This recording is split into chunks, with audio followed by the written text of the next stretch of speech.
Good morning friends, आप सबों का हमारे चैनल एक ट्यूटोरियल्स में स्वागत है। आज जो टॉपिक हम स्टडी करने जा रहे हैं उसका नाम है रेशम, सिल्क। ये भूगोल से संबंधित टॉपिक है, एग्रीकल्चर का टॉपिक है। रेशम, केंद्रीय रेशम बोर्ड वर्ष 1948 में संसद के एक अधिनियम द्वारा स्थापित वैज्ञानिक निकाय है। वैध निकाय है सिस्टम, केंद्रीय रेशम बोर्ड, ठीक है, सेंट्रल सिल्क बोर्ड। इसका जो है 1948 में संसद के एक एक्ट के द्वारा स्थापित किया गया है, एक यूनिट, जो भारत सरकार के वस्त्र मंत्रालय के प्रशासनिक नियंत्रण के तहत क्या करता है, कार्य करता है। इंडिया में जो टेक्सटाइल मंत्रालय है उसके अंडर में ये वर्क करता है। भारत चीन के बाद विश्व का दूसरा प्रमुख रेशम उत्पादक देश। सबसे ज़्यादा रेशम उत्पादन में है चीन, एक नंबर पे, और भारत जो है वो उसका नंबर दूसरा है। भारत चीन के बाद विश्व का दूसरा प्रमुख रेशम उत्पादक देश है। भारत में शहतूत, टसर, ईरी एवं मूंगा प्रकार के रेशम पाए जाते हैं। क्या भारत में जो रेशम के जो प्रकार हैं उसमें है शहतूत, टसर, ईरी एवं मूंगा। रेशम रसायन की भाषा में रेशम कीट के रूप में विख्यात इल्ली कैटरपिलर द्वारा निकाले जाने वाले एक प्रोटीन से बना होता है। ये रेशम कीट कुछ विशेष खाद्य पौधों पर पलते हैं तथा अपने जीवन को बनाए रखने के लिए सुरक्षा कवच के रूप में कोषों का निर्माण करते हैं। ठीक है, कह रहा है कि रेशम जो है केमिस्ट्री की भाषा में, रसायन की भाषा में रेशम कीट के रूप में विख्यात है। कैटरपिलर द्वारा निकाले जाने वाले एक प्रोटीन से बना होता है। ये रेशम कीट कुछ विशेष खाद्य पौधों पर ही पलते हैं और अपने जीवन को बचाए रखने के लिए सुरक्षा कवच के रूप में कोषों का निर्माण करते हैं। रेशम कीट का जीवन चक्र सिल्कवर्म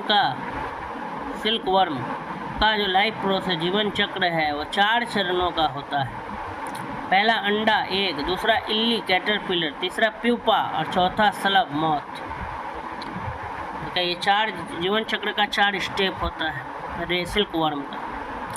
रेशम प्राप्त करने के लिए इसके जीवन चक्र में कोषों के चरण पर अवरोध डाला जाता है, बाधा डाला जाता है कोष के समय, जिससे व्यावसायिक महत्व का अटूट तंतु निकाला जाता है, फाइबर निकाला जाता है तथा इसका इस्तेमाल वस्त्र की बुनाई में किया जाता है। केंद्रीय रेशम बोर्ड की वार्षिक रिपोर्ट 2020-21 में जारी आंकड़ों के अनुसार कर्नाटक भारत का सबसे बड़ा रेशम उत्पादक राज्य है। इस दृष्टि में आंध्र प्रदेश का दूसरा स्थान है। वर्ष 2020-21 में कर्नाटक शहतूत मलबेरी रेशम का अग्रणी उत्पादक राज्य है। यहाँ कुल शहतूत रेशम का 47.25% उत्पादित किया जाता है। उल्लेखनीय है कि वर्ष 2020-21 में कर्नाटक ने देश के कुल कच्चे रेशम का लगभग 33.43% भाग उत्पादित किया था। कुल रेशम में आंध्र प्रदेश का द्वितीय स्थान है, जो देश का कुल 24.93% कच्चा रेशम उत्पादन कर देता है। फिर मूंगा रेशम असम राज्य, बोडोलैंड सहित में सर्वाधिक पैदा किया जाता है।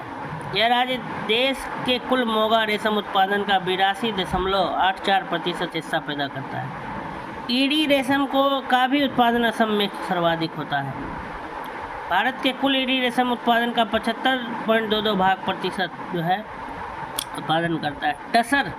टसर रेशम को ट्रॉपिकल टसर तथा ओक टसर के रूप में 2 भागों में विभक्त किया जाता है, बांटा जाता है। ट्रॉपिकल टसर का सर्वाधिक उत्पादन झारखंड में एवं ओक टसर का सर्वाधिक उत्पादन मणिपुर में होता है, जबकि संपूर्ण टसर का सर्वाधिक उत्पादन झारखंड राज्य में होता है। वन्य रेशम टसर प्लस ईडी प्लस मूंगा का सर्वाधिक उत्पादन असम, बोडोलैंड सहित तत्पश्चात क्रमशः झारखंड एवं मेघालय राज्य में होता है। तो ये सब अलग अलग रेशम के प्रकार थे और कहाँ पर उनका प्रोडक्शन होता है वो हमने देखा। शहतूत, टसर, ईडी, मूंगा, ये सब जो है रेशम के क्या थे, प्रकार थे।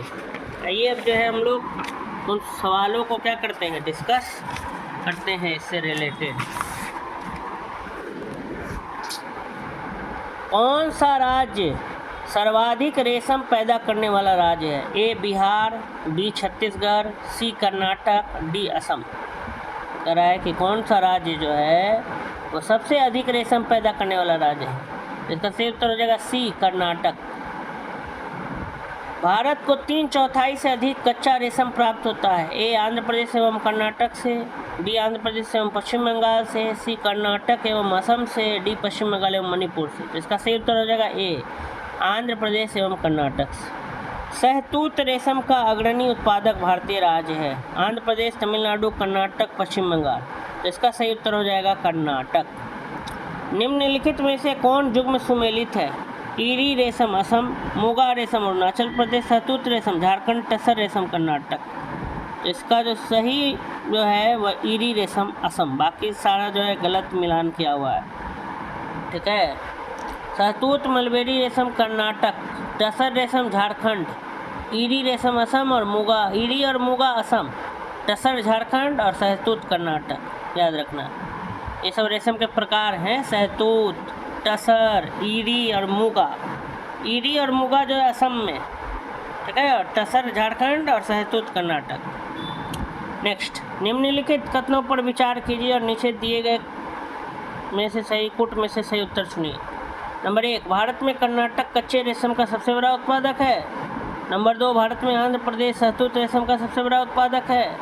ये तो शहतूत का तो कर्नाटक है, 2 नंबर ऐसे ही गलत है। तो जहाँ जहाँ 2 ऑप्शन होगा उसको हटा देंगे। ए में है 2, बी में भी 2 है, डी में भी 2 है, तो ये तीनों खत्म हो गया। इससे पता चल गया कि सी क्या है, सही है। ऐसे भी ऑप्शन एलिमिनेशन से भी हम सॉल्व कर सकते हैं बिना पूरा पढ़े। भारत में झारखंड टसर रेशम का सबसे बड़ा उत्पादक है और भारत में मेघालय ईडी रेशम का सबसे बड़ा उत्पादक है। तो ये जहाँ पर 2 था हमने उस 2 को छाट दिया, क्योंकि कर्नाटक में सबसे ज़्यादा शहतूत रेशम का उत्पादन होता है। तो 5 नंबर का इसलिए सही उत्तर हो जाएगा सी 1 एवं 3 केवल। तो कथन वाले सवाल में ऐसे ही हमको ढूंढना पड़ता है कि कौन सा गलत है, अगर और वो ऑप्शन में से निकाल दीजिए। Option elimination method. मूगा रेशम की एक ऐसी किस्म है जो पूरे विश्व में केवल भारत में होती है। ए असम में, बी बिहार में, सी कर्नाटक में, डी तमिलनाडु में। तो मूगा रेशम या असम में 1966 में ओक फ्लोरा की खोज ने भारतीय रेशम उत्पादन के इतिहास में एक नया अध्याय जोड़ा। निम्नलिखित राज्यों में से कौन सा ओक टसर रेशम का अग्रणी उत्पादक है? असम, बिहार, मणिपुर, उड़ीसा। तो इसका सही उत्तर हो जाएगा सी मणिपुर।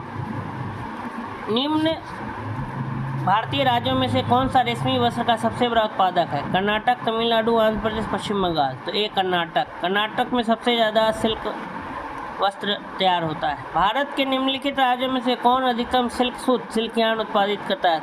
तमिलनाडु, पंजाब, मध्य प्रदेश, कर्नाटक। तो इसका भी सही उत्तर हो जाएगा डी कर्नाटक। तो इस प्रकार से हमारा जो ये सिल्क का जो टॉपिक था रेशम का, यहीं पे समाप्त होता है। आप लोगों को अगर मेरी वीडियो अच्छी लगती है तो आप सब्सक्राइब कर लें और जो है बेल आइकन पर प्रेस कर दें, जिससे आपको आगे आने वाले वीडियोज़ की नोटिफिकेशन मिलती रहे। धन्यवाद।